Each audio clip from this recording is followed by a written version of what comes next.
Bonsoir à tout le monde et bienvenue à la 7e édition de l'Apéro de Faille, organisée par l'Institut des Cryptoactifs en collaboration avec le pôle Innovation Finance. Ce soir, on laisse la parole à Nicolas Biry et Sandro Dayton de Cardano, en fait, qui vont nous présenter l'environnement de Cardano ainsi que quelques défis sous le protocole. Donc, je laisse tout de suite la parole à Nicolas. N'hésitez pas s'il y a des gens qui vous interrompent, parce qu'on aime bien quand on est interactif. Oui, pareil. Donc, si vous avez des questions, surtout, n'hésitez pas. Hop, prendre là. Ah. Donc, les principes et l'écosystème de Cardano. Les principes d'abord.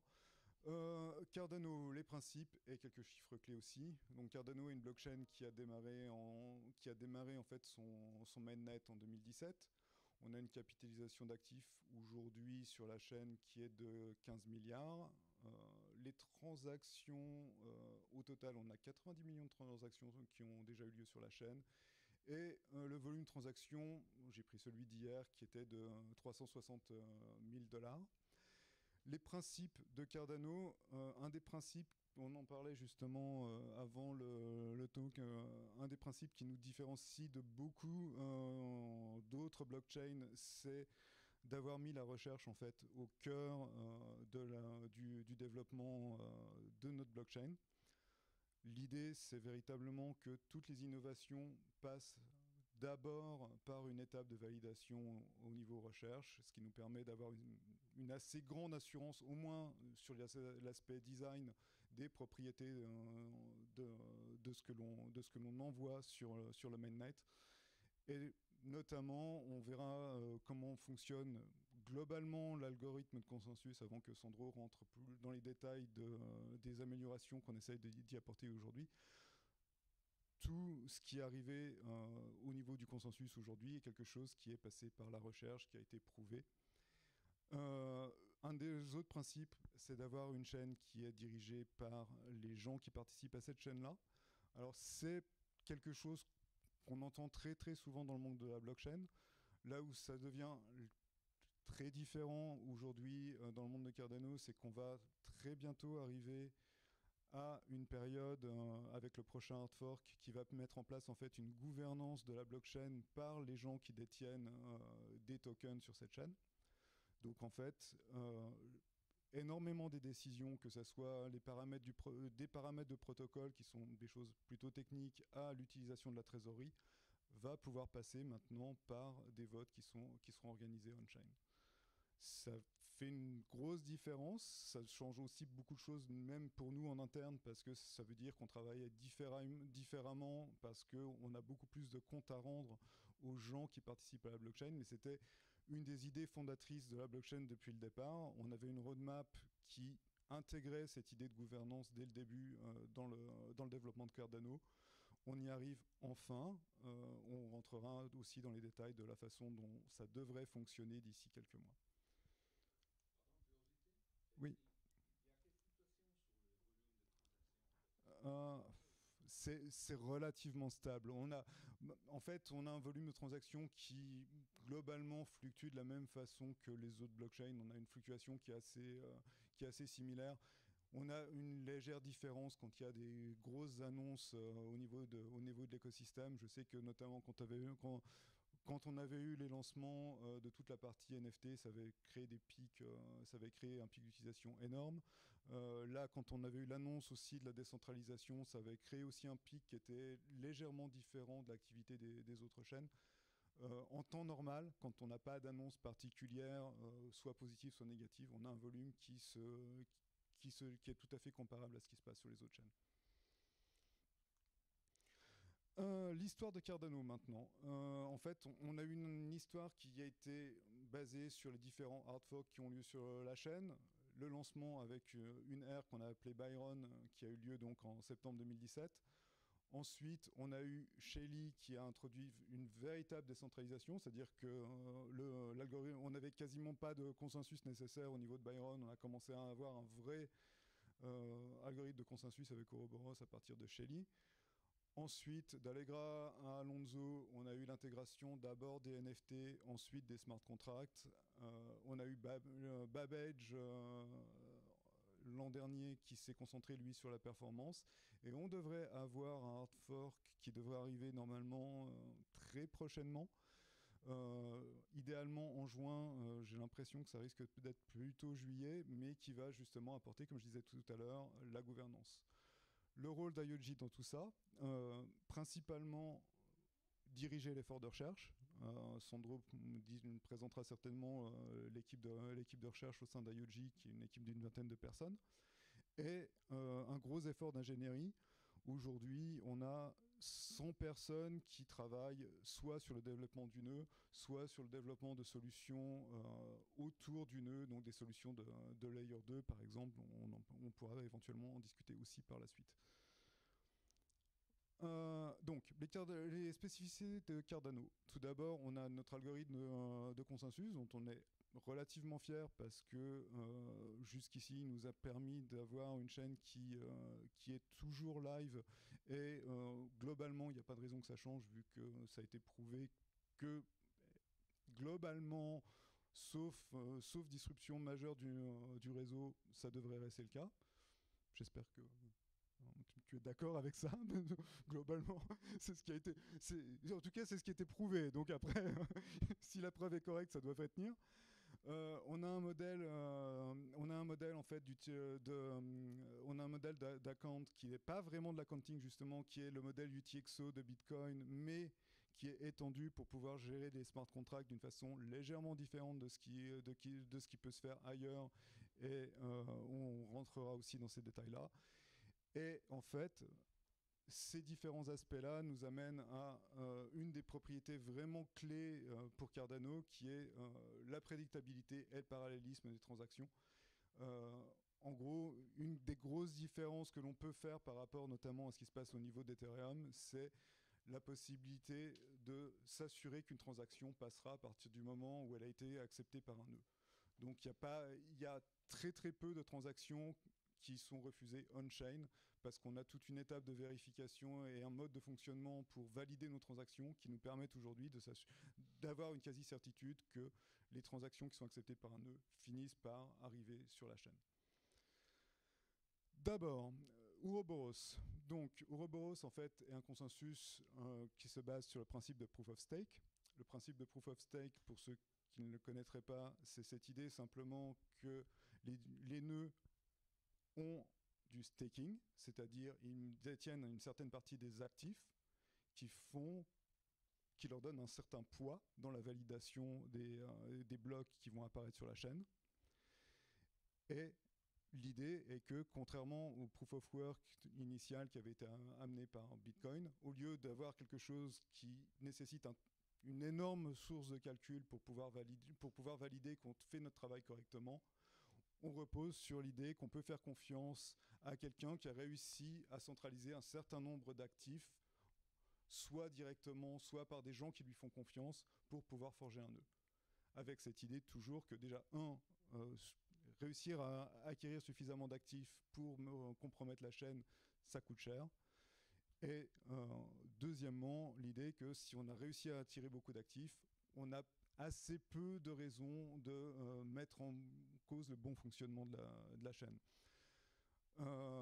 Aujourd'hui, l'algorithme d'Ouroboros a été prouvé comme arrivant à nous donner une finalité valide à partir du moment où 51% des acteurs, en tout cas 51% des actifs détenus par les acteurs sont honnêtes. Aujourd'hui, 51%, ça représente 23 milliards d'ADA. Un l'ADA doit être autour de 50 cents aujourd'hui. Donc, ça veut dire qu'il faudrait investir aujourd'hui pour un acteur malhonnête environ 11 milliards et demi de dollars pour pouvoir compromettre le bon fonctionnement de la chaîne. C'est assez peu probable. Ce que je disais tout à l'heure, les avantages d'Ouroboros sont aussi qu'il est résilient. On n'a jamais eu de downtime depuis le lancement. Une autre propriété qui est un tout petit peu moins agréable, c'est qu'il est probabilistique, c'est-à-dire que en gros, on n'a pas d'agreement ferme sur ce qui est une chaîne valide. On a une probabilité que la chaîne soit valide et cette probabilité augmente avec le temps. Au bout d'un moment, on considère qu'il s'est passé suffisamment de temps pour qu'une attaque ait eu lieu et donc on finit par décider que les choses sont stables. Mais ça nous donne une certaine queue de probabilité avant de considérer les choses comme stables. C'est une des choses qui a été vue comme un des gros désavantages dans l'écosystème. C'est quelque chose sur lequel on travaille aujourd'hui. Sandro commencera à apporter des réponses sur les améliorations du protocole qui vont permettre d'améliorer cet aspect des choses-là. Encore une fois, il y a toujours cette idée de ratio entre le temps nécessaire pour décider que quelque chose est stable et le risque qu'on prend. Le risque est calculé différemment. C'est pour ça, par exemple, que des acteurs aujourd'hui comme Coinbase, quand ils font des transactions qui font intervenir de l'ADA, attendent pas le temps que l'on juge nous nécessaire pour considérer quelque chose comme final. Parce qu'ils estiment qu'avant le temps que l'on a décidé nous comme nécessaire, ils ont suffisamment de certitude sur le fait que la transaction ne sera pas remise en cause pour pouvoir valider cette transaction-là. Comment fonctionne Ouroboros? En fait, le temps dans Cardano est divisé en slots. Aujourd'hui, un slot fait 1 seconde et en époque. Une époque étant 432 000 slots. À chaque slot, l'algorithme va décider de d'élire 0 à plusieurs fournisseurs de blocs. En gros, la façon dont il fournit ça, c'est on introduit en fait un élément de randomness, ça y est, je ne retrouve plus le nom en français, qui va se baser sur ce qui s'est passé il y a 2 époques. Et il va prendre aussi le poids du staking. Non, il prend un élément de randomness basé sur l'époque précédente, pardon, et il prend le poids de staking qui a été calculé il y a 2 époques. L'idée, à partir de là, c'est que quand un nœud qui est élu va recevoir, quand un nœud va recevoir une chaîne, pardon, il va revalider un certain nombre de blocs dans la chaîne. C'est ce qui nous donne en fait le fait que on a un settlement qui est assez long, parce qu'en fait, à l'heure actuelle, on inspecte les 2160 derniers blocs et on vérifie si ces blocs-là sont valides. Ce qui fait que si on a une attaque, l'attaque va devoir passer par 2160 acteurs qui ne vont pas vérifier ce qui s'est passé parce qu'ils n'ont pas envie de le vérifier, parce qu'ils ont envie de faire apparaître quelque chose de malicieux dans la chaîne, avant de pouvoir être validé. Ce temps-là fait effectivement qu'on a une résilience qui est assez forte.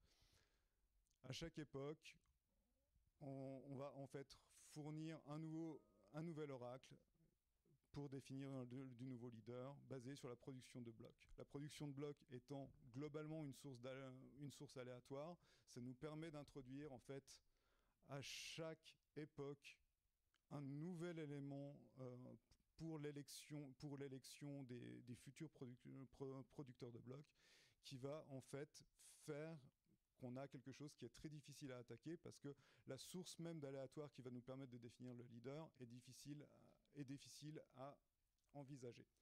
Et c'est ce qui a notamment donné le nom en fait d'Ouroboros, qui est en fait ce serpent qui se mord la queue, parce que on finit par manger ce qu'on a produit auparavant pour réussir à créer cette nouvelle source d'aléa.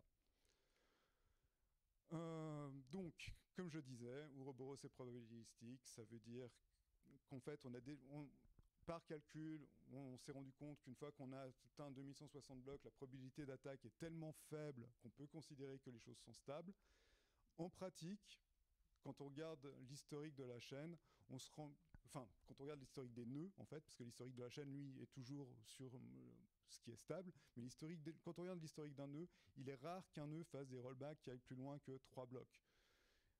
3 blocs, aujourd'hui un bloc est émis toutes les 20 secondes, donc ça veut dire que c'est très rare qu'après 1 minute, on arrive à avoir des problèmes de settlement. Et on a fait un certain nombre de calculs qui ont amené en fait à l'idée que Après 18 blocs, soit 6 minutes, si on a 20% de staking qui sont malicieux à l'intérieur de la chaîne, on a environ 1% de chance d'introduction d'un fork malicieux au niveau de la chaîne. Et encore une fois, pour rappel, j'avais donné la valeur de 50% de staking tout à l'heure.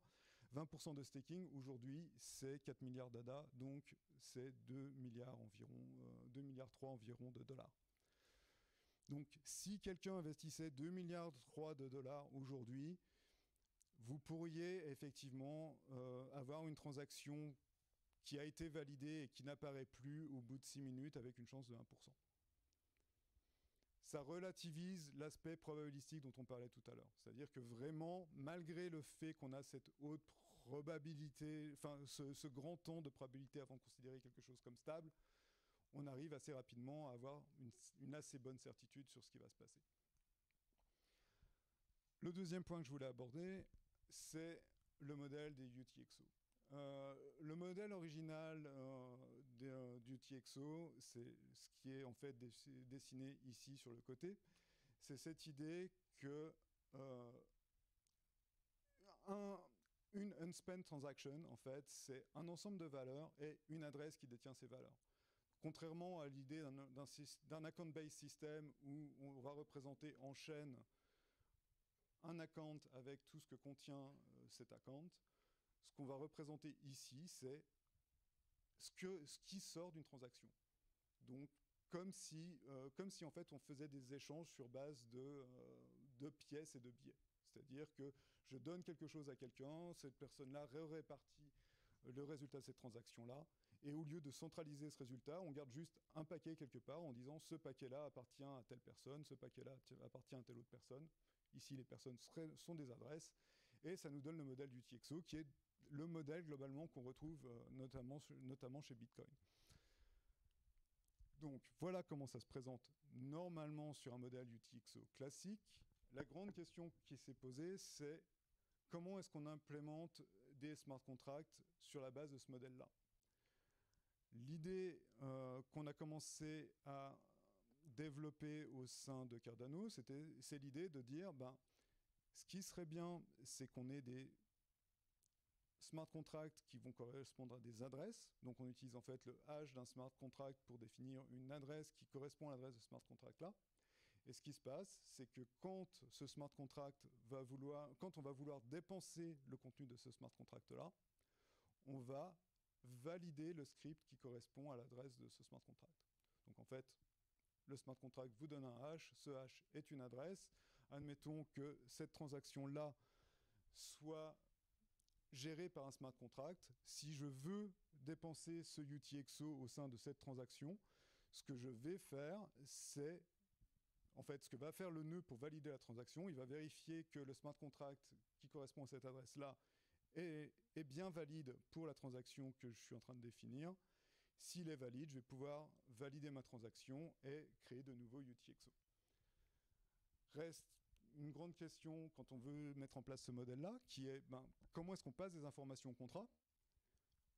En gros, ce qui va se passer, c'est qu'on va mettre au sein d'une UTXO un datum, qui est en fait quelque chose qui va nous permettre en gros de représenter l'état du smart contract ou des informations qui vont être utiles au déroulement du smart contract. Et au niveau de la transaction, on va avoir un redeemer qui va être passé aux un redeemer par UTXO qui va nous permettre de passer des informations au moment de la transaction. L'idée étant globalement dans beaucoup de cas que le redeemer va permettre de débloquer ou non le contenu du smart contract.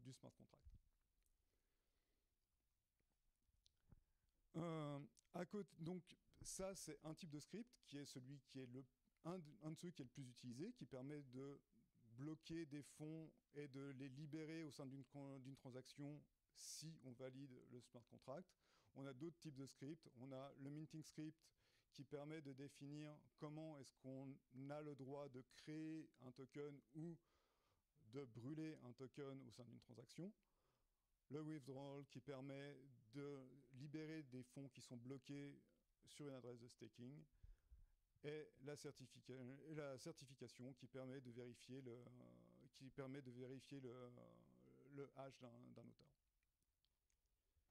Les spécificités du modèle UTXO, parce que en fait, c'est un modèle qui est assez différent de celui, par exemple, qu'on trouve chez Ethereum, où on a des adresses qui gèrent un script, un script qui est attaché à une adresse, pardon, et ce script-là est stateful, donc a son propre état et évolue au cours de la vie de la blockchain. On a ici une grosse différence qui sont que les scripts ne font que valider les transactions. Ils ne vont jamais générer eux-mêmes de transactions. Les scripts sont entièrement décidables, c'est-à-dire qu'on peut prendre le script, le regarder complètement off-chain, analyser son comportement et simuler une transaction, vérifier si cette transaction permettrait ou non de passer le script. Et donc, on peut, avant de soumettre une transaction, vérifier que tout se passe bien. Et c'est ce qui fait notamment, je le disais tout à l'heure, qu'on a quasiment aucun rejet des transactions on-chain aujourd'hui, parce qu'en fait, c'est une étape qu'un nœud Cardano va faire lui-même avant de valider une transaction. Donc, avant de soumettre une transaction à l'intérieur d'un même pool pour qu'elle soit intégrée à la chaîne, le nœud lui-même va vérifier que tous les UTXO qui sont associés à des scripts sont bien valides et donc que toute la transaction est bien valide avant de pouvoir l'envoyer sur la chaîne. Et encore une fois, par rapport à Ethereum aussi, nos scripts sont stateless. La seule façon que l'on a pour fournir quelque chose qui ressemble à un état à notre script, c'est d'utiliser le datum. Donc les données qu'on associe à l'UTXO pour paramétrer le script. Comment est-ce qu'on implémente les smart contracts? Non, je suis revenu en arrière. Non, non, c'était bon. Oui, ça je l'avais déjà dit, je crois.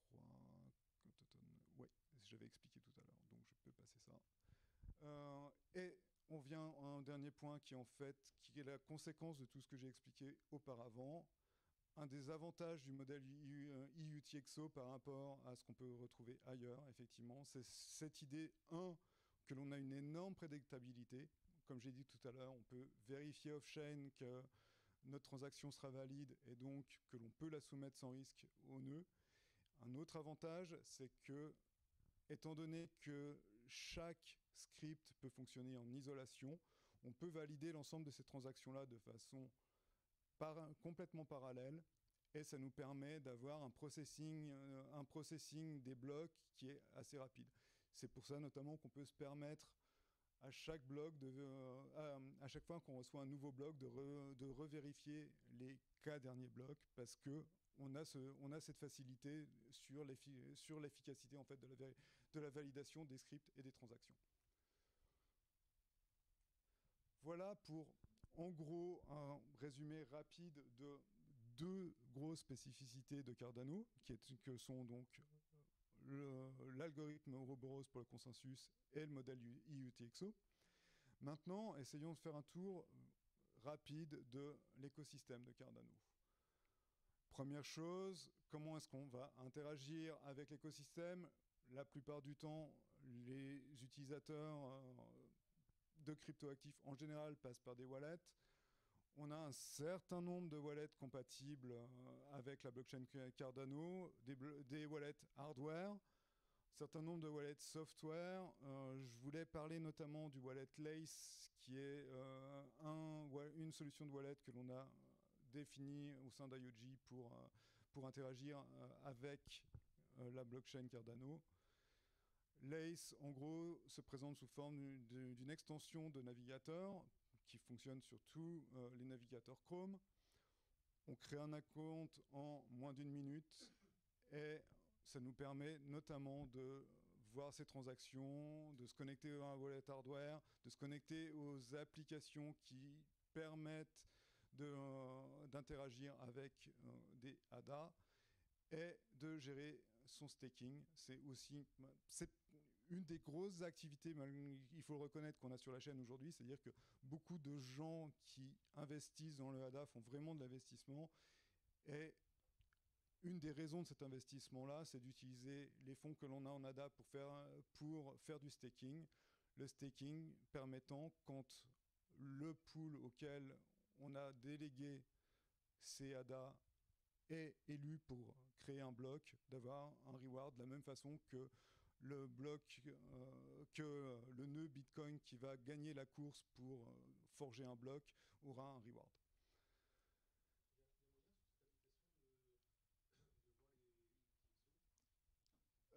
De voir les scripts associés, en général, non. C'est un des soucis qu'on a effectivement à l'heure actuelle, c'est-à-dire que la représentation des scripts est complètement encodée. On peut la décoder, mais c'est assez difficile à faire. Et on a effectivement un souci au niveau de la lisibilité des scripts aujourd'hui. C'est-à-dire que, effectivement, comme beaucoup de blockchains, les scripts sont le cœur du fonctionnement. L'acceptation d'un script repose énormément sur l'utilisateur et la lisibilité de ces scripts est encore quelque chose qui demande des grosses connaissances techniques aujourd'hui. Donc, si la question était est-ce qu'on peut voir ce qui est envoyé aux différents scripts, non, sur un wallet, on ne verra que ce qui nous appartient, donc ce qui appartient à notre adresse. Oui, détaillé. Oui. Tous les IUTXO qui appartiennent à notre adresse. Donc ça nous donne une vue sous forme d'account, effectivement. Ouais. Oui. Pardon. Oui. Voilà. Donc vous avez fini par avoir votre réponse. Après en ayant eu plusieurs que vous ne vouliez pas, mais voilà. Développé sur Cardano. On a plusieurs. En fait, l'écosystème Cardano a un gros avantage, c'est qu'il est très actif. Il a un inconvénient, c'est qu'il est très actif. Et ça a mené en fait à, contrairement à d'autres blockchains qui ont un langage principal pour le scripting, on a un écosystème qui vient avec différentes solutions de scripting aujourd'hui. La solution historique est un langage qui s'appelle PlutusTX. C'est un langage qui est basé sur un langage de programmation qui s'appelle Haskell, qui est un langage de programmation fonctionnel. C'est quelque chose qui nous a été reproché parce que, effectivement, c'est pas le langage le plus populaire et sa syntaxe est très différente de beaucoup d'autres langages. Aujourd'hui, c'est un langage que l'on essaye de recentrer beaucoup plus, en fait, sur des applications critiques, avec cette idée que autour de PlutusTX aujourd'hui, on développe tout un écosystème d'outils pour vérifier les smart contracts. Donc, avec notamment des simulations d'attaque et des méthodes de model shaking pour vérifier qu'un contrat va résister aux attaques les plus classiques, avec du test de propriété qui fait qu'on teste le contrat dans un ensemble d'environnements différents générés de façon aléatoire pour s'assurer qu'il fonctionne correctement. Donc en fait, on est sur une solution qui est peut-être pas forcément la plus approchable aujourd'hui, mais qui permet aujourd'hui à des gens qui vont développer des smart contracts pour des applications assez critiques et donc notamment des applications qui vont débloquer un certain nombre de fonds ou des solutions de layer 2 qui vont devoir s'assurer que la layer 2 n'introduit pas d'attaque potentielle. C'est une solution qui reste très utilisée parce qu'elle apporte un certain nombre de garanties et elle facilite derrière l'audit des smart contracts. Un compétiteur qui s'est développé récemment, qui prend une part de marché de plus en plus importante pour des smart contracts un peu moins sophistiqués, c'est Icon, qui a une syntaxe qui est à la fois inspirée de Rust et de Solidity.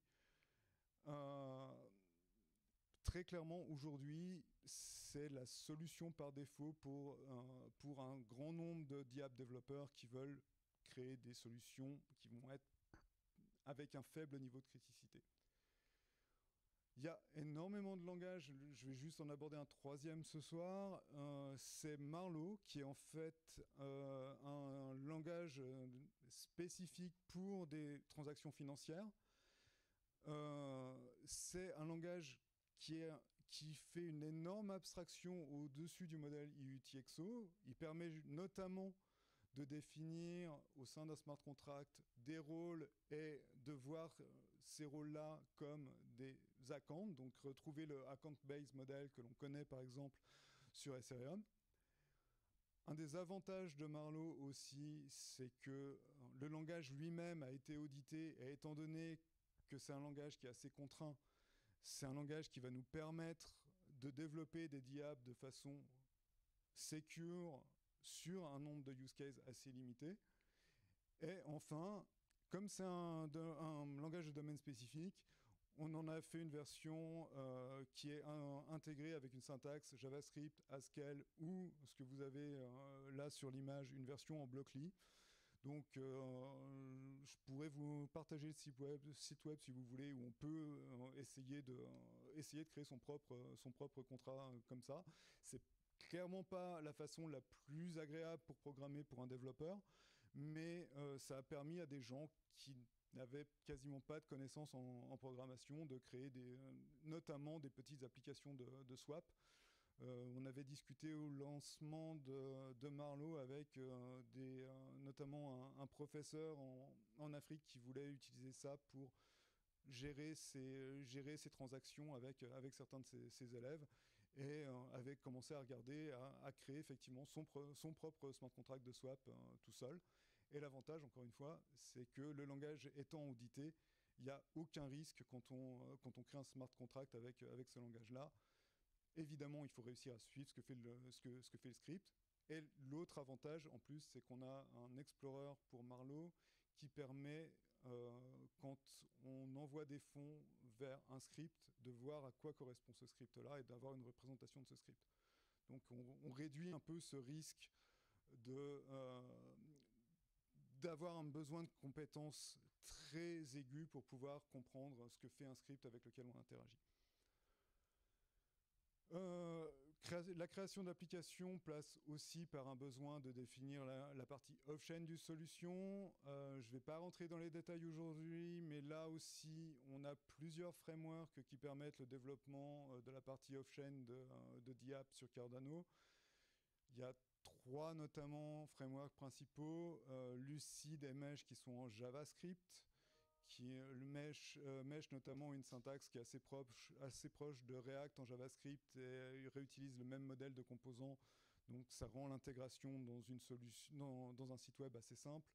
Et on a un autre framework qui s'appelle Atlas qui permet de développer des applications en Haskell. Là, l'avantage, c'est principalement d'avoir une certaine continuité avec le langage de smart contract Plutus-TX dont je parlais tout à l'heure, qui a aussi cette syntaxe Haskell. Une des questions, on en parlait là aussi un peu avant le talk, une des questions qui se pose très souvent avec les blockchains, c'est quelles sont les capacités de scaling. Très souvent, quelle que soit la blockchain, on se rend compte que si on commence à avoir un certain nombre de transactions, le volume de transactions va faire qu'on va avoir du mal à gérer ça, à gérer le passage à l'échelle directement au sein de la première couche. L'idée qui se répand globalement au sein de l'industrie, c'est d'avoir des solutions de layer 2. Une solution de layer 2, qu'est-ce que c'est? C'est simplement définir à un moment donné qui doit participer à une blockchain, créer un sous-réseau en gelant les actifs qui vont participer à cette blockchain-là.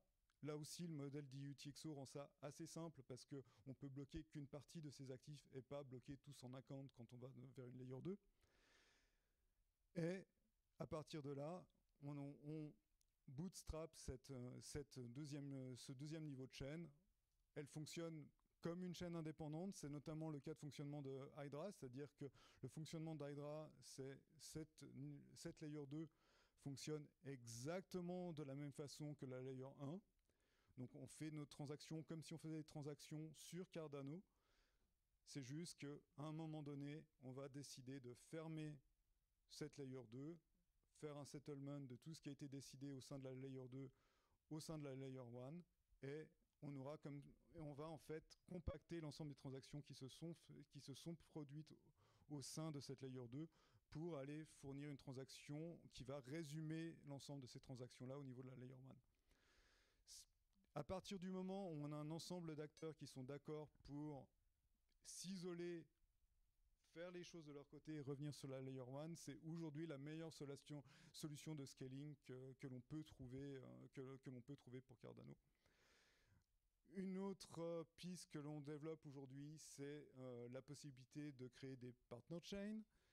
Une partner chain, qu'est-ce que c'est? C'est simplement en fait une chaîne qui va envoyer globalement, régulièrement, des preuves de son état sur la chaîne principale, avec aussi cette idée de pouvoir potentiellement bénéficier de la stabilité de la chaîne principale pour pouvoir gérer ses opérations. Oui. C'est vraiment une chaîne en parallèle. C'est vraiment, elle peut être créée ex nihilo avec un pool de ressources et un type de token qui est complètement séparé. J'en parlerai un tout petit peu à la fin. On a un projet au sein d'IOG qui est la création d'une blockchain centrée sur les notions de privacy qui s'appelle et qui va justement exploiter ce système de partner chain.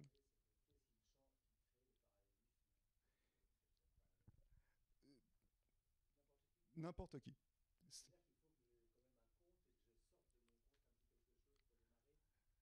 Alors, non, la seule chose qu'il va falloir faire à un moment donné pour pouvoir la démarrer, c'est en fait intéresser suffisamment les SPO, donc les pools de staking au sein de Cardano, pour pouvoir faire tourner une brique logicielle qui va permettre d'adosser cette partner chain à la chaîne principale et donc avoir en fait cette chaîne qui tourne à côté et qui va faire que vous allez avoir une chaîne qui vit et elle va vivre comme une blockchain que vous auriez créée indépendamment, complètement indépendamment.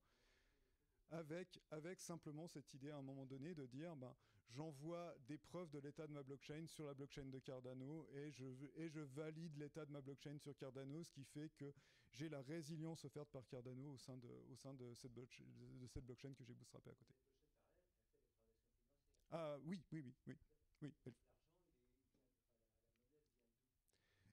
Elle viendra de la création initiale de la blockchain. Comme vient l'argent d'une solution de Layer 1 en fait. Ouais. On crée, voilà, ouais, c'est ça. C'est une blockchain qui aura son propre token, et sa propre tokenomics. Elle va juste être adossée à la blockchain principale.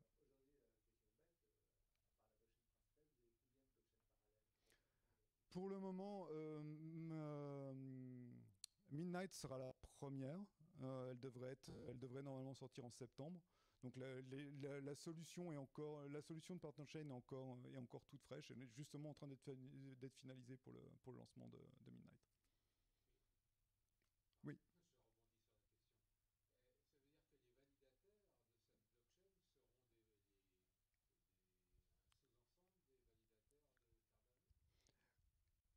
Idéalement, oui. On peut aussi être validateur sans être adossé à Cardano.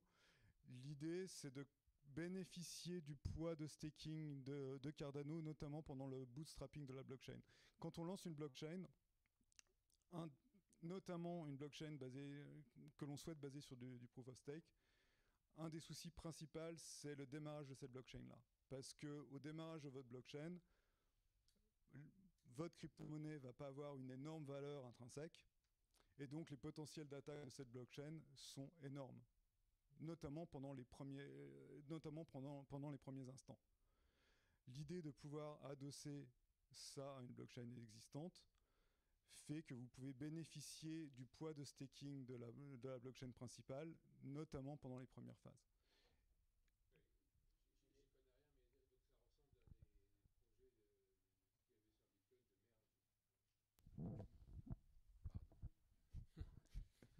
Je ne sais pas si vous m'avez entendu. Oui. Bonjour. Oui, donc ça ressemble à des projets qui avaient des rêves je ne sais plus comment on appelle ça, merging, différentes. Pardon? De merge mining, voilà. Sur Bitcoin. Donc il faudrait que le fonctionnement de cette blockchain Midnight son protocole fonctionne un peu de manière semblable à celui de Cardano, non? Non, non, non, non. En fait, ce qui se passe, on vérifie. En fait, ce qui va se passer, c'est on a un mécanisme de nœud qui est un mécanisme de nœud propre à Midnight. Par contre, pour décider du poids de ces nœuds et de la validité de ces nœuds-là, on regarde quel est le staking que ces nœuds ont sur Cardano pour décider du poids que ces nœuds ont sur Midnight. Alors les mineurs, vous les payez sur Cardano ou vous les payez sur la nouvelle blockchain? C'est une très bonne question et ça fait partie des questions assez difficiles au niveau Parce qu'il faut tokenomics. qu'ils aient envie, les mineurs. Ouais, c'est ça. Et ça fait partie effectivement des questions assez difficiles d'un point de vue tokenomics parce que pour le moment, j'ai pas du tout les détails. Je pense d'ailleurs que Midnight est en train de définir sa tokenomics là-dessus. Et il y a effectivement cette question de comment est-ce qu'on paye le mineur et dans quelle monnaie on le paye. Et si on le paye dans la monnaie, enfin dans les tokens de Midnight, comment est-ce qu'on lui garantit une certaine conversion possible vers les ADA si c'est un mineur qui vient de... pas, oui. Ouais. Oui, non, mais oui, la question des tokenomics, surtout au bootstrap d'une chaîne partenaire, est quelque chose de critique. Surtout que septembre, c'est demain. Donc si vous voulez valider tout ça, vous allez vous amuser.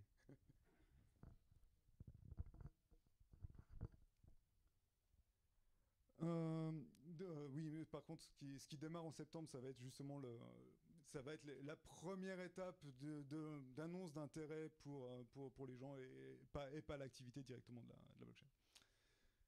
Le déploiement, il y a deux options de déploiement principales, soit opérer son propre nœud, ce qui peut être relativement pénible. On a une autre solution qui est aujourd'hui de passer par un provider externe. On a une solution qui s'appelle Demeter, qui a en plus l'avantage d'être partiellement financé par la Cardano Foundation, ce qui fait que jusqu'à un certain volume de transactions, l'utilisation de l'environnement est gratuite. Et si on veut commencer, on a un programme pour apprendre à développer des DApps qui s'appelle le Plutus Pioneer Programme, qui est normalement, qui a été en tout cas jusqu'ici opéré tous les ans par IOG. Je n'ai pas encore de confirmation pour son déroulement cette année. Au pire, les archives sont disponibles publiquement. On a un Stack Exchange pour Cardano si les gens veulent poser des questions. Et on a aussi deux communautés Discord qui sont relativement actives deux communautés Discord principales qui sont relativement actives quand on veut se plonger dans l'écosystème et savoir comment développer des choses. Le Discord d'IOG et le Discord de TXPipe qui est une des entreprises les plus actives dans l'écosystème aujourd'hui. Comment bootstrapper son projet?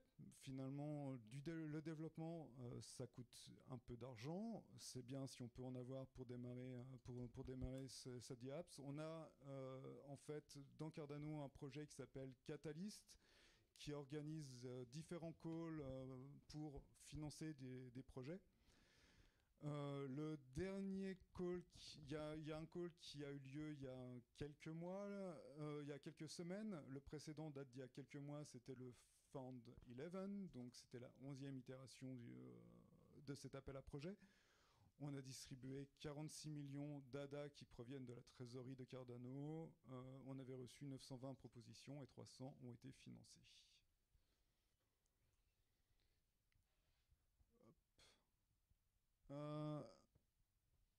On parlait de décentralisation aussi. Donc, le prochain hard fork va mettre en place ce qu'on appelle l'ère de Voltaire dans Cardano. L'ère de Voltaire, comme je l'ai dit, va amener la possibilité pour les gens qui détiennent des ADA de participer indirectement à des votes. Pourquoi je dis indirectement? Parce que pour éviter d'avoir trop de votes qui se retrouvent directement sur la main chain. Le principe que l'on a mis en place, c'est un principe en fait avec des représentants. L'idée est que quand on détient des ADA, on peut désigner un représentant. Ce représentant-là a en fait un poids qui est l'ensemble du poids des personnes qui lui ont délégué ses votes et peut lui voter au sein des différents votes qui apparaîtront on-chain. Les sujets sur lesquels on peut voter sont l'élection du comité constitutionnel qui gère les litiges potentiels et les changements de constitution, les paramètres de protocole qui permettent en fait de définir comment fonctionne notamment l'algorithme de consensus ou des choses comme la taille des blocs ou le temps entre deux blocs, sachant que évidemment pour éviter que les gens ne fassent n'importe quoi avec ces protocoles, on a des valeurs seuil pour chacun de ces paramètres. L'utilisation justement du budget, l'établissement du budget de Cardano et les validations des différents financements, et enfin l'initiation de hard fork. Les hard forks étant les changements de version de protocole.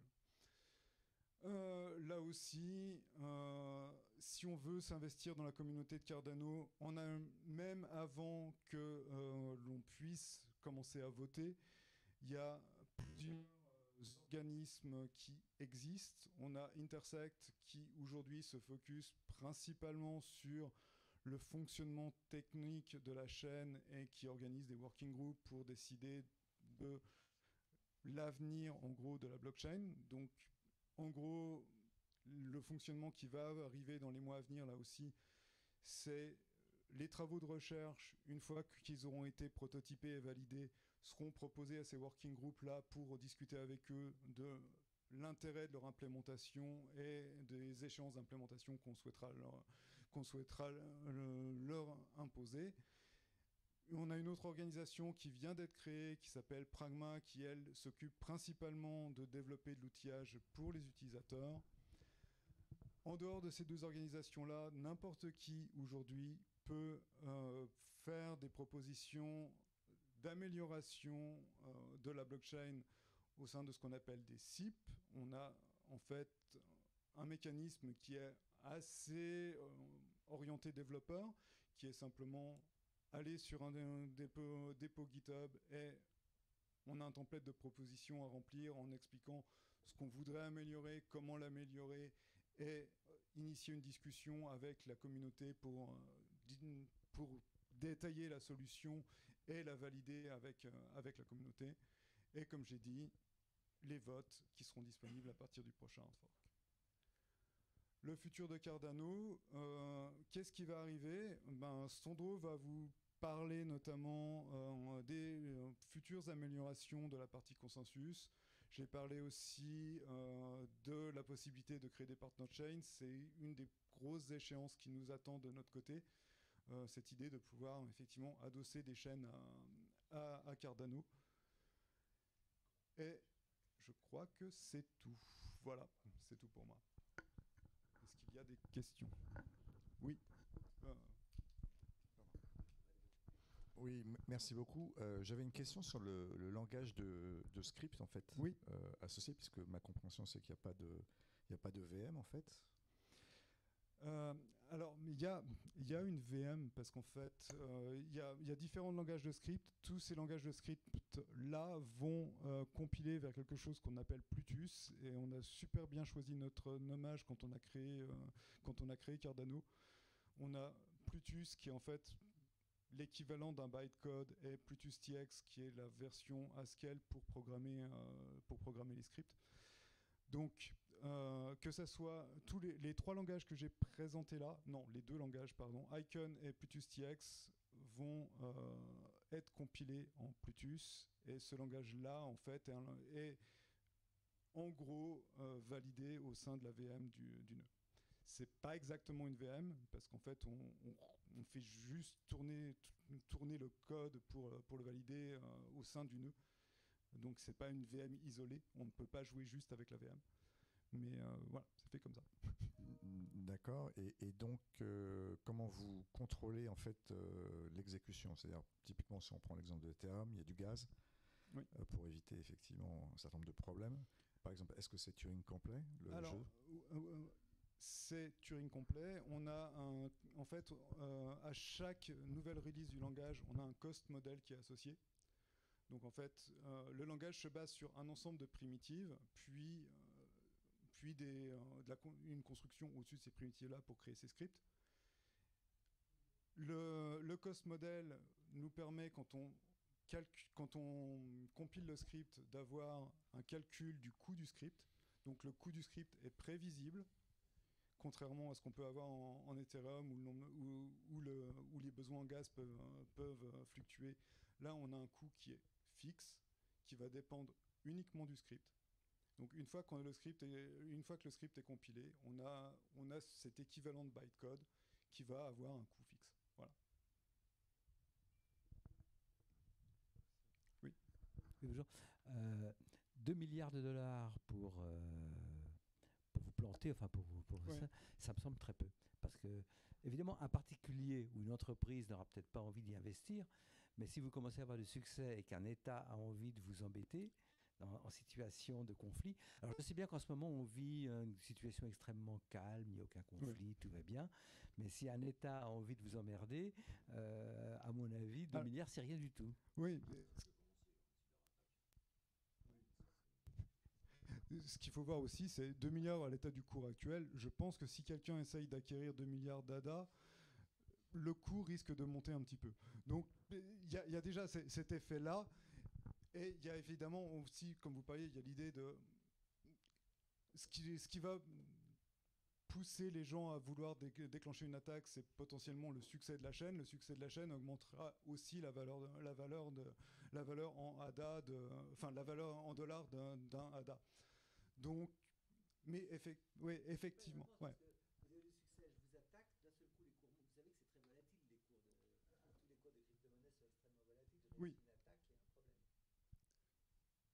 Pardon? Les cours sont très volatiles. Oui. Quand on regarde Oui, oui. les cours des crypto-monnaies depuis un an, on regarde les graphes, c'est pas très très plat, quoi. Et si je réussis une attaque sur un truc comme ça, ça peut aussi avoir des impacts sur la valeur de la crypto-monnaie en question, non? Ah, ça peut avoir des... Oui, oui. Voilà. Oui, ça peut avoir... Oui, mais effectivement, il faut avoir quelqu'un qui a... Mais on n'était pas à 2 milliards. Hein. 2 milliards, je crois que c'était le... On était à 20 milliards. Oui. 20 milliards, c'est rien du tout. C'est- Pour un État, c'est rien du tout. Oui. Oui. Oui.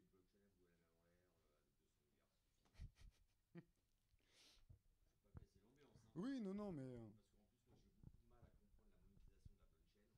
Oui. D'accord.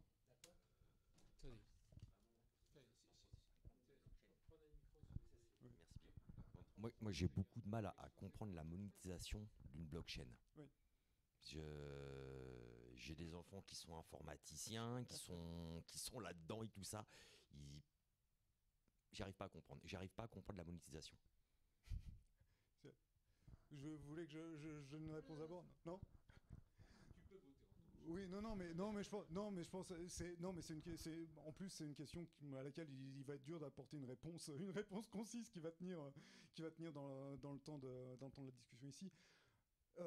Très clairement, aujourd'hui, effectivement, il y a énormément de cette monétisation-là qui vient d'une idée d'investissement, soit juste de pur investissement pour essayer de créer du profit, soit avec cette idée que on va avoir suffisamment, notamment via les NFT, d'actifs qui vont être représentés sous une forme digitale, pour une raison ou pour une autre, pour avoir besoin à un moment donné du gaz que représentent les ADA pour faire tourner des scripts.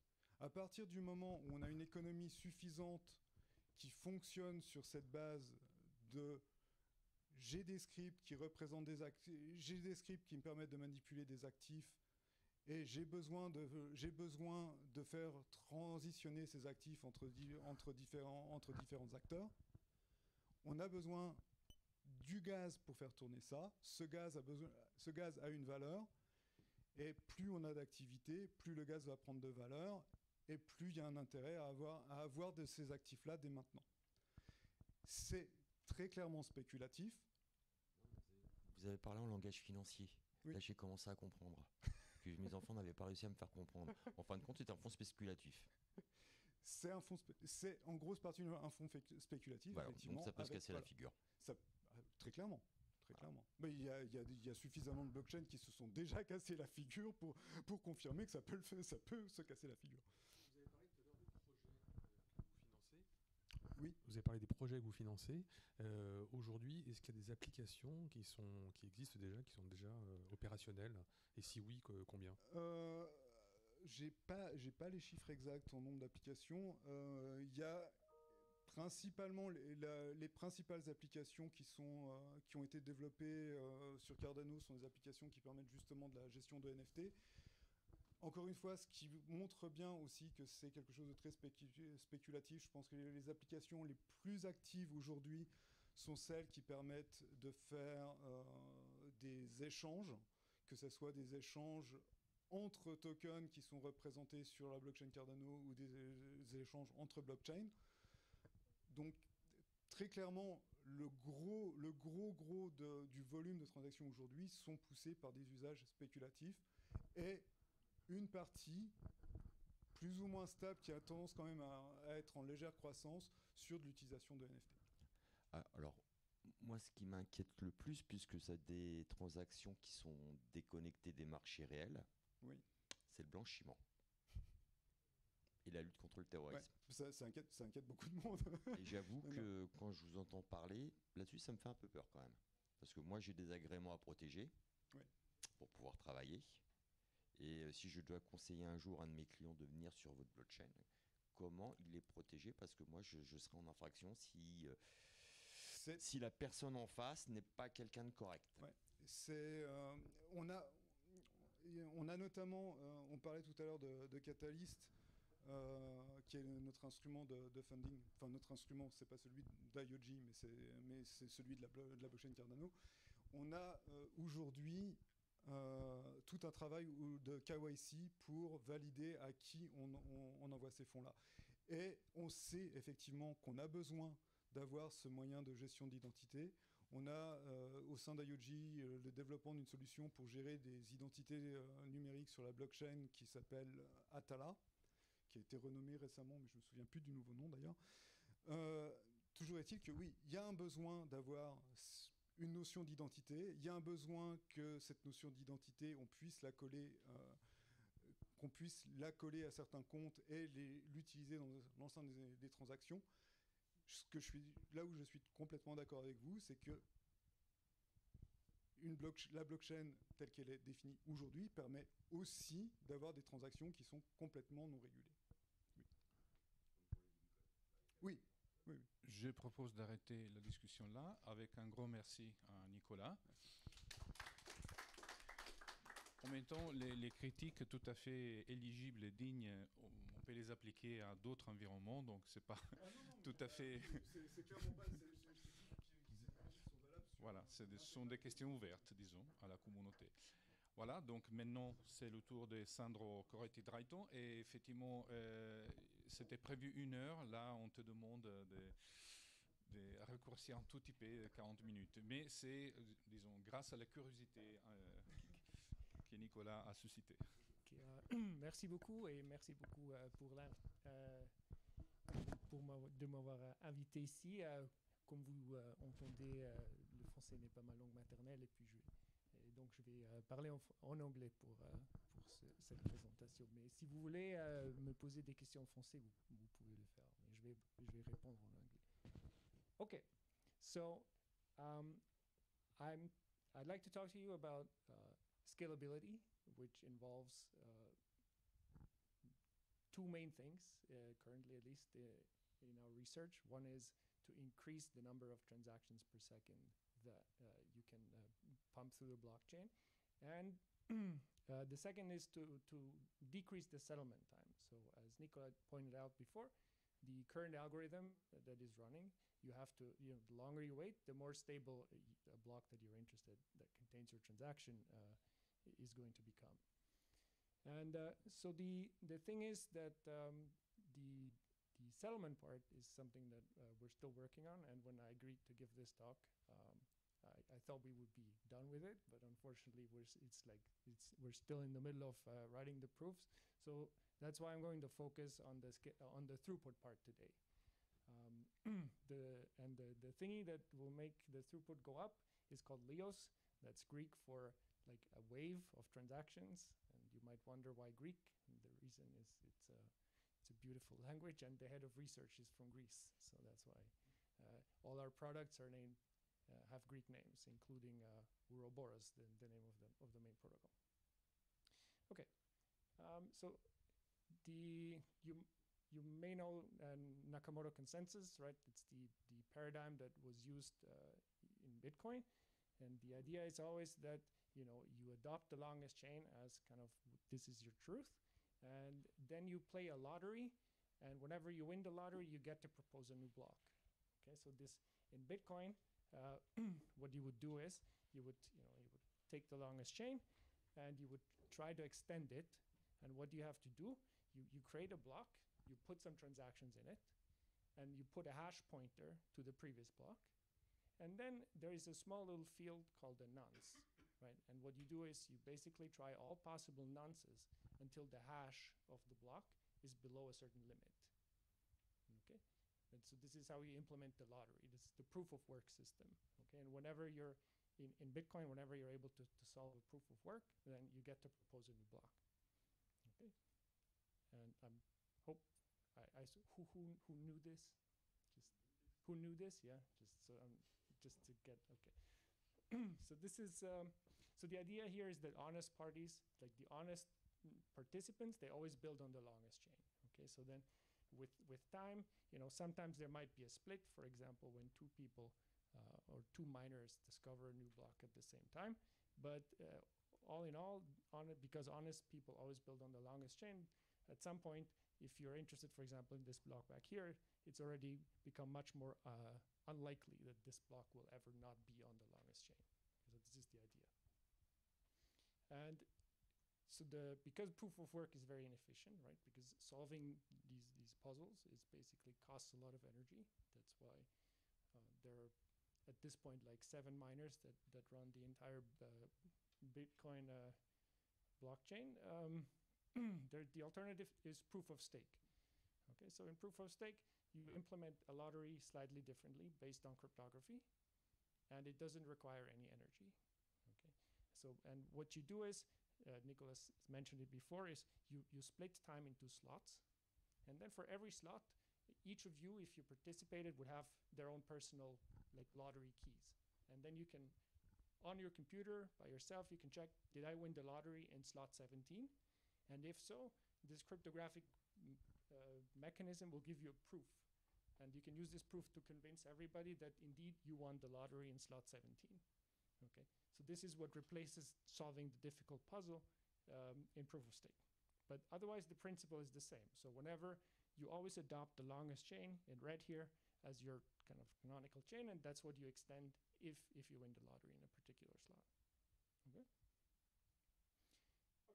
So the question that we're going to ask today is, what is the throughput of this? And clearly, an upper bound on the throughput is the block rate. So this is on average how many blocks per second are produced times the size of the blocks, right? So this is a trivial upper bound on how many, how much data you can put in the ledger of this transaction. And so you might wonder then, why don't we just crank up both of those? So why don't we pick a big F and a big B? And I don't know, maybe you see a problem with it. Like if you given what I told you so far, what could be a problem?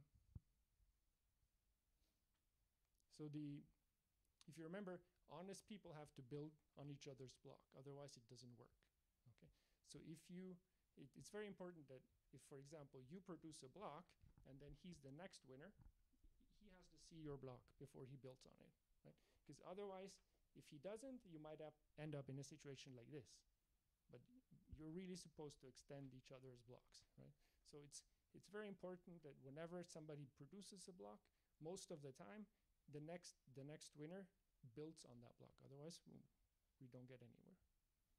Okay, I hope that makes sense. So you cannot just like, for example, increase the block size, because then it will take much longer for your block to get to him, and by the time you're the winner, you don't see his block yet, or you're still downloading it. So you will have to build on, the block that is before his, and then you create a split in the chain, which is bad. Okay. All right. So I'm going to do some math, but given that we're short on time, I'll spare you the laid math, and I'm just going to explain to you. So for the intuitive reason that I gave you, you cannot make these things too large. And if you put in the numbers, like for example, if you have an adversary that controls 45% of the stake, and if you have a network where you have to go 5 hops to send a block from say you to him, then you're going to use only at most like 8% of your total capacity. Okay, and that's just an inherent restriction in this type of consensus, but it also applies to other types of consensus. It's for the simple reason that blocks must travel from one end of the network to the other for people to be able to build on them. Okay. So forget the equation, not important. If this is your blockchain, this is usually what it looks like. So every block has a header. The header has stuff in it like the pointer, the hash pointer, the proof that you won the lottery, which slot number the block is from, and this stuff. And the body contains the transactions. Okay. And now, the reason that you cannot just, or because we know that you cannot just make these blocks really large and pack more and more transactions in them, means, well, why don't we put the transactions somewhere else? Right? Like, can we take the transactions away from the part that we use to achieve consensus and move them somewhere else? Okay, so, and this is the idea of, you introduce a second type of block, which you call input blocks. Okay, so, but the system is the same. So in every slot, you have now a second lottery. You can evaluate it and see, am I the leader? Am I allowed to propose an input block? Okay, so these input blocks will actually be the things that contain the transactions that you're interested in. And now, the problem, of course, is they just float around, and we need to agree on a ledger, right? So that's why we have, our chain from before. But instead of directly including transactions in the body, we just include references.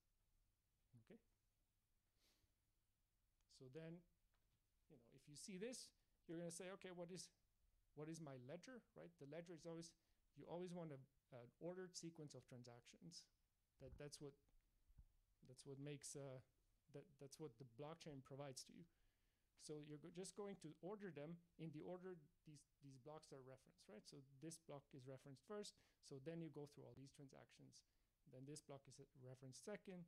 You go through all those transactions and so on. So this is how you build your ledger. Okay. So this is the main idea, but it has some problems. Okay. So one problem is that this is what I just said. People are trying to hurt the blockchain, and they can do so in many ways. So one thing you can do if you're trying to hurt this is, if you're the bad guy, you can just release a bunch of input blocks that are from the past. So you win. Your behavior would be, you win the lottery, but you don't send any blocks, and you wait until the future, and everybody is producing blocks at like a high rate, and then all of a sudden you release your old blocks. Okay, and these old blocks are going to clog up the network, and therefore, going to interfere with the protocol, right? So if imagine you're sending stuff at close to the capacity of the network, and somebody comes and brings some old blocks into the system. If you don't do anything clever to prevent this, you're going to have a problem. Okay, so this is bursts. It's like if you release many of these input blocks at once from the past. The other thing is so-called equivocations. So that's something you only have in proof of stake. You don't really have this in proof of work. But if you win the lottery, nothing prevents you from releasing multiple versions of the same block, right? You can, if I win the lottery, I can send you some block with some transactions, and I can send you a different block with different transactions, okay? And of course, this is bad because I'm basically not restricted in any way. So again, we have to come up with some protections against this. Okay, so let me just talk about how you can defend about against these bursts. So this is the mechanism that we use is called freshest first delivery. Okay, so you create a network, and the guy that you see here is one node in the system. Okay, and whenever you're a node in the system, you're connected to maybe, let's say, 10 other nodes, right? Because you cannot, if you have thousands of nodes, not every node can be connected to every other node. They're really like connected in what's called a gossip network, where everybody maybe talks to 10 guys, and sort of like the internet, and then you forward new blocks that you discover and so on. So this is one example node, and the node has a little protocol with one of his neighbors, and sees that the neighbor has like these 3 blocks available. Okay, and I wrote in the header field I wrote which slot they are from.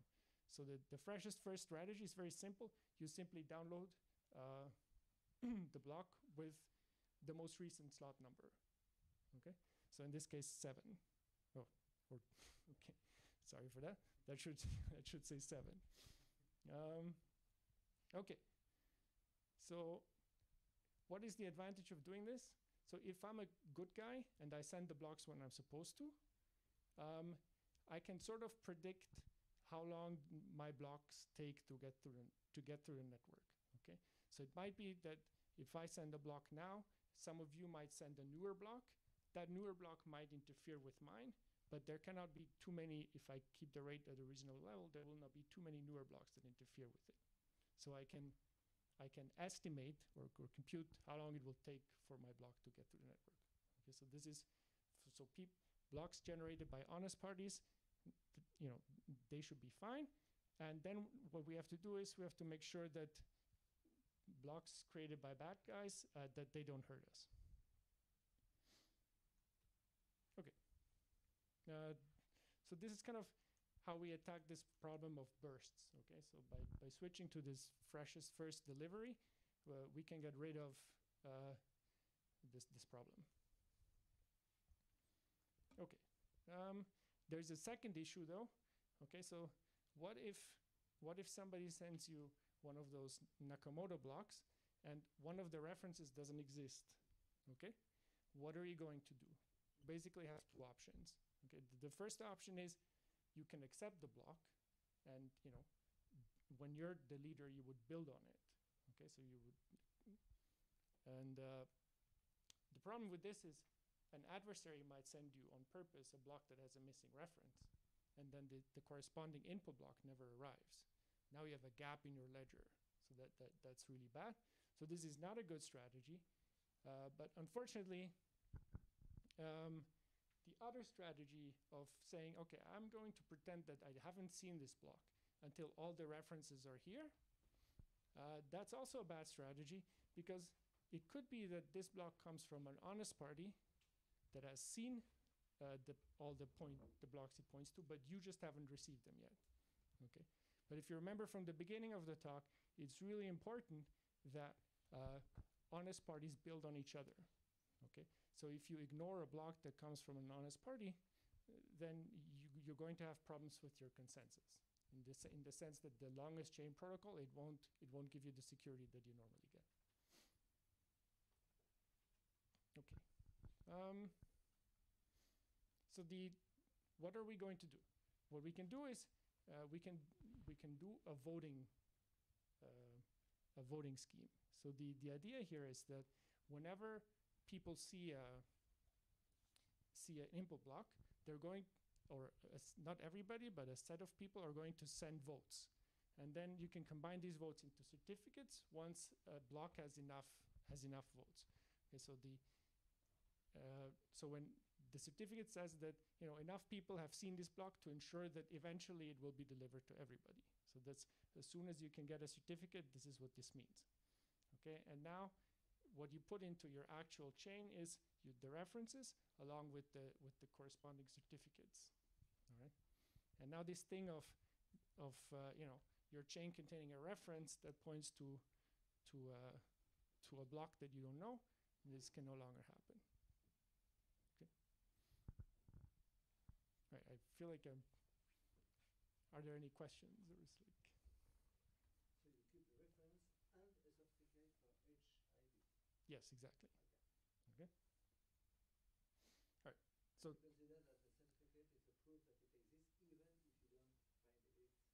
yes. So the idea is let's do something inefficient. Like whenever you see a block, you just send a vote down certifying that you've seen it. And when you see that half of the people have seen a certain input block, you can be sure that at least one honest party has seen it, and then eventually everybody will get it. Okay. Of course, you make this more efficient by not everybody votes on every block, but only you pick a subset again with a lottery to vote. Okay. And also, how this collection of certificates copes with the scalability issue. Yes, so very good. So if we do it like this, there's going to be a lot of voting happening, right? So basically the voting will take up a lot of bandwidth. So the question is, can we do something smarter to prevent this? Okay, so the voting on every input block is not a good idea, but maybe there's a lot of votes. So maybe we can do something slightly smarter. We introduce a third type of block, okay, that first points to some input blocks. Okay, and then instead of certifying the input blocks, we're going to certify this third type of block, okay, called endorser blocks. Okay, so we still do the voting, but now we just certify something that already collects a bunch of input blocks. So this is how we can reduce the amount of voting that is going on. And then what we ultimately reference in our ledger are the endorser blocks, which then in turn point to input blocks. Okay. Any questions? All right. So the official blockchain is the one with the most of votes? No. So the official thing, you still use longest chain. The official one is the longest one. Yes. So you have the idea is you have, like at the beginning, you have one blockchain where you do the longest chain consensus. Okay. But the difference now is in the original, there was nothing like this, and you would put the transactions directly here. Right? So because you did that, these blocks, couldn't be too large, because otherwise they would take too long to send around in the network, which is bad for the longest chain consensus. Okay, so the alternative is, instead of putting your payloads, your transactions up here, where everything has to go fast, up here you just put the reference and these small certificates, okay, and then you point to all these other blocks that contain the actual payload. Yes. That's a question that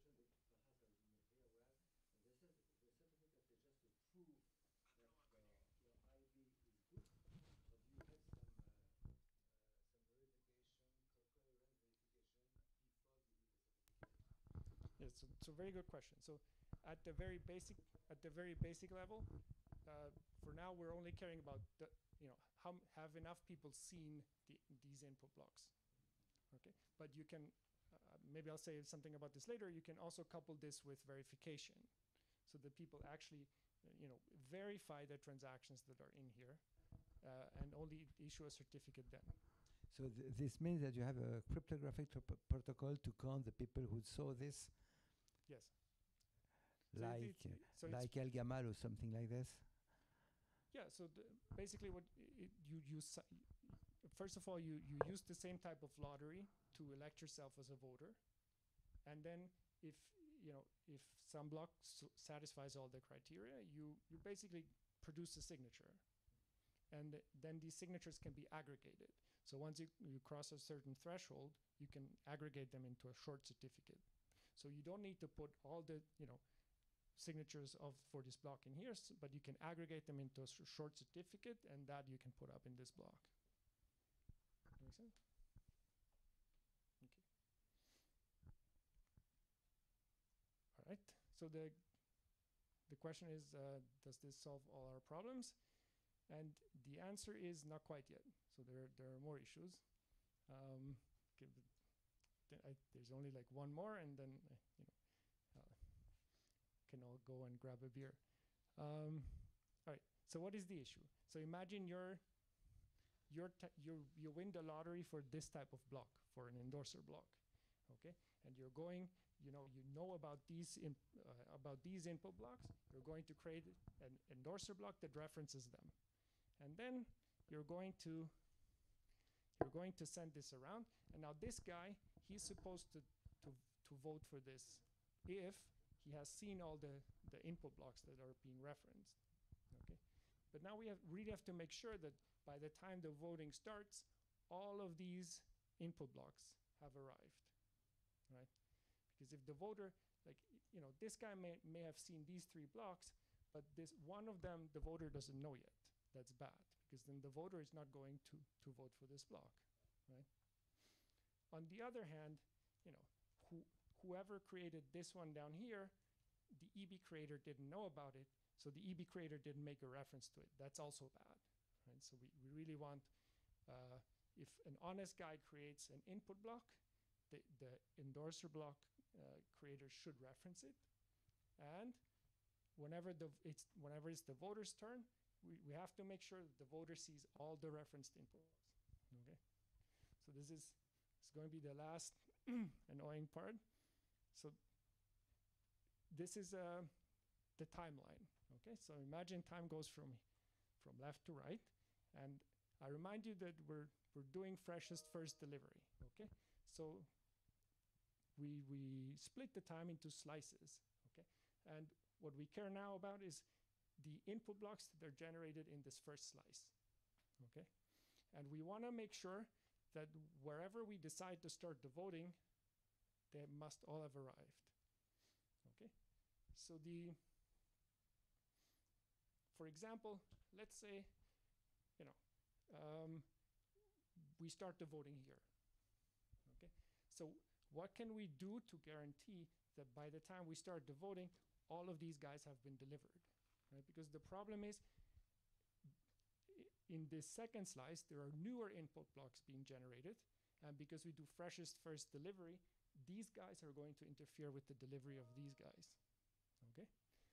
But let's say that we use only half of the capacity of our network, right? So if the data rate for these input blocks is such that we use at most half of the network's capacity, then in this interval, all of these and all of these can be delivered, right? So then if you wait until here and your data rate is at most 1/2 of the total capacity, you can be sure that by this point, all the red input blocks have reached the voter, okay? Similarly, if you're willing to wait a little longer, okay, your rate can go higher. So if, for example, if the rate is 2/3, meaning you can fit all of these into these 2, then you can again guarantee that all the red ones arrive, right? So if you're willing to wait a little longer, you can go a little higher with the rate. Okay, you can generalize this. So if you're willing to wait, lambda slices, your rate can go higher and higher, right? So you can use more and more of the capacity of your network if you're willing to wait a little longer, right? And so this is where you're going to build your endorser block, right? Because now, all of these from this slice, the protocol says if you create an endorser block here, this is when you reference them, because you can ensure that by that time they have all arrived, okay? So this solves problem 1, namely that honest input blocks get included by honest endorser blocks, all right? Now the second problem is the voting, right? So again, let's say this guy created an endorser block. It references all these input blocks, okay? But this one was an adversarial block, and instead of being released when it was supposed to, the adversary sends it to that guy just before he creates the endorser block, okay? So the problem is now this honest block references this adversarial block that like almost nobody knows, okay? So people are not going to vote for this guy. So this is bad, okay? And we're going to do a similar trick. We're just going to wait again a little longer, okay? Namely long enough to guarantee that all of the input block traffic from this whole period fits into these two periods here, okay? So this gives you another bound that's similar to this before. And if you do the math, it turns out that you kind of, if you're willing to wait like lambda square long, okay, you can get your data rate lambda divided by lambda plus 1. So this goes closer and closer to 1, but the delay that you pay grows quadratically. Okay? But this is the trade-off you can do. Right? So if you say I only want to use half of my bandwidth, then it's not so bad, right? Because then that's lambda equals 1. And lambda square is not like bad, and the constants are really not that big. Okay. All right. Good. So the last thing to do is you pipeline this. Okay. So this is what we've seen just now, but then just at the end of this slice, you do the same thing again, right? But it's just for a different pipeline, and so on and so on. So it's like this entire time you're creating these endorser blocks that reference input blocks that ultimately you can include into your chain. Okay, so this is basically the idea behind the protocol. I hope it wasn't like too annoying, but I guess were we on time? Is this a good place to stop, or should I go on a bit? No, you have still some minutes. Some time? Okay. Reasonable. Okay, let me. So since there was a question about this before, let me just talk about that. So there was this gentleman, he asked, can we also do some verification with these input blocks, right? And this is again where we'll see in a second that this extended UTXO model that Cardano uses is very useful.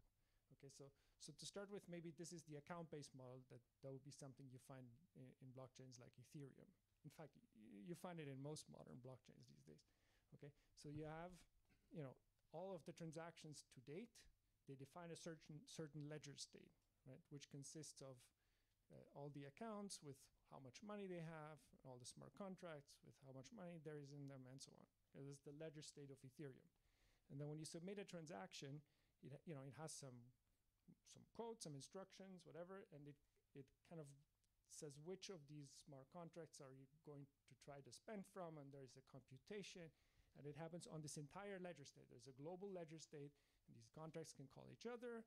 And at the end, either you can run out of gas, then the whole thing is rejected, but you still have to pay the fees, or it doesn't run out of gas, and this computes a new ledger state, right? Where, in particular, you have to send money maybe from one account to the other account. Okay, so this is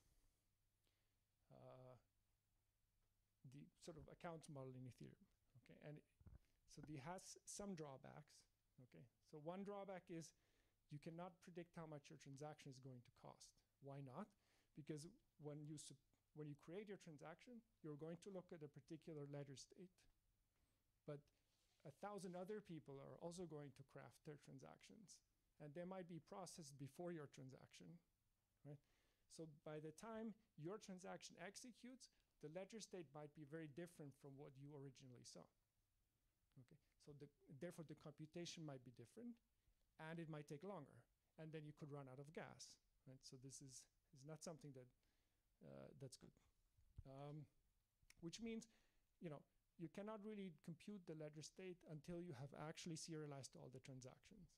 And if you go back to this picture, right, if you want to verify the transactions when you check these input blocks, you cannot do that because you don't know yet how they ultimately will be sorted. Okay. However, if you use something like the extended UTXO model, the ledger state looks different. it's like split into these units of unspent transaction outputs, right? And each transaction only only spends a very, very small subset of these outputs, usually 2 or 3 or whatever. So the point is, the transaction affects a very small part of the state, okay? And in particular, what Nicola showed you before is the smart, you can use this to also implement smart contracts, but what happens here is really, if I give you the transaction, you know, there is the original state in your smart contract, and the transaction immediately provides the new state of your smart contract. And all you have to do is verify, you have to verify that this is actually correct based on that script that is used to lock the UTXO, okay? So the main point here is that you can verify all the scripts even just knowing a very small set of the state, okay? And then the only thing you have to do at the end is verify that no 2 transactions have spent the same output. But that's a very quick thing to check compared to running the entire scripts, right? So if you go back to this picture, so these input blocks contain transactions, okay? And you can go on to your ledger state and see if the scripts in each of these transactions validate, okay? And if so, like, then you vote to certify the endorser block, right? So all the transactions in here, in all the input blocks that are referenced, must verify, must be valid. Only then you're going to vote for the endorser block. And when you ultimately, you know, serialize everything, so I don't know if there's a picture here. Right. So you're going to serialize all the transactions based on the order of references, right? So you go in here, and then you follow this reference, then you put all these transactions in your ledger. You go to the second reference, you put all these transactions in your ledger, and so on. So you have serialized. And at this point, the only thing you have to check is double spends. Like, did some transactions spend the same UTXO? But that's, as I said, it's a very quick check. So the extended UTXO model is really very helpful for this entire approach, because it allows you here to actually do more than just certify that input blocks exist. It also allows you to do the transaction verification, okay? And again, this can be, you know, each transaction is now only verified by a subset of the parties, and not by everyone. So consequently, if you add a lot more nodes, you know, you can have a lot more transaction validation going on, because not everybody has to validate all the transactions, unlike you know, with an account-based model where really everybody has to check everything. So if I understand, it's a very parsimonious way to, to write down some smart contracts in order to speed up the possibility to check the transactions in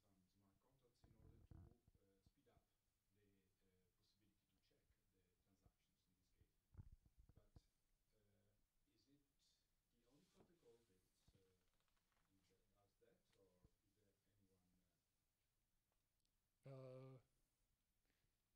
Other protocols that, I don't know, do you know any? Apex is supposed to use the same UTXO model, but they haven't launched yet. I'm not sure we have competitors that reproduce the UTXO model. Yeah, like I mentioned before, most blockchains really use the accounts model that like comes from Ethereum. The issue is that the UTXO model is harder to reason about. So it's a lot easier to just go with the account model, because it's fairly easy to understand what an account is, and just base the reasoning of your contract on what is available in different accounts. So you're claiming that more or less is an original feature. It's basically many trade-offs that were made within Cardano were made with this idea of having something that is predictable. So basically, the fact that what Sandro just explained about this idea that we can reject a transaction based on the state of the ledger state, and we don't know what will be the state of the ledger state because it may evolve. Okay. And all the trade-offs which led actually to the UTXO model that we made were just, we want it to be predictable. Honestly, it's also a burden. To